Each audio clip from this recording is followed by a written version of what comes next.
जी पहाड़ी प्रोग्राम चलाना दी छां विच खुश आमदीद हादसा और गल करदे असें कि एह्दा जेह्ड़ा मौजू असा अपने ख्वाबां दा यकीन रखना और जिन्ना लोकें अपने ख्वाबां दा यकीन रखेआ ओह् दुनिया दे अंदर भी सरखरू हो गए बड़ी कामयाबियां उ'नें हासल कीतियां लेकिन आखेआ जंदा कि इंसान बड़ा जल्दबाज आ ओह् बड़ा थमल मजाजी उस विच नहीं होंदी और बड़ा बेसब्री दा मुजाहरा करने लग जुड़दा लेकिन जिन्ना लोकें सोना अपने ख्वाबां दा यकीन रखेआ और उसदे पिच्छे मुसलसल जद्दोजहद कीती कोशिश कीती मेहनत कीती उन्होंने लोगों के ख्वाब भी पूरे हो गए जिंदगी हर इंसान को ख्वाब देखने का हक देती है मगर इन्होंने ख्वाबों को हकीकत में बनाने वास्ते सब तो पहले जरूरी है कि असं अपने आप का यकीन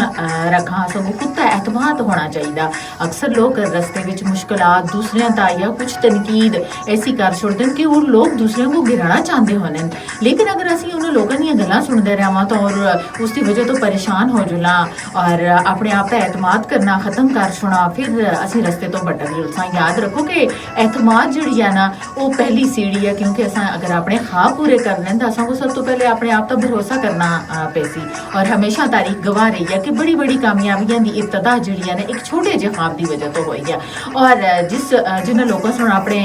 ख्वाब वांगू पूरा किया उन्होंने मुसलसल मेहनत की जदोजहद की बड़ी कोशिश की और रात दिन उन्होंने बड़ी तकलीफा बर्दाश्त की और जिंदगी के अंदर उन्होंने फिर कामयाबियां हासिल की और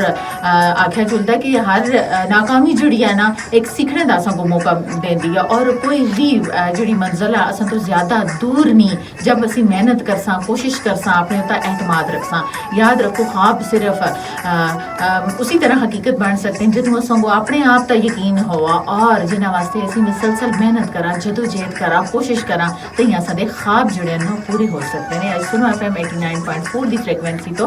प्रोग्राम चनारा की छां का जोड़ा असा ना मौजू अस रिश्ता असा तुसां नाल गलबात की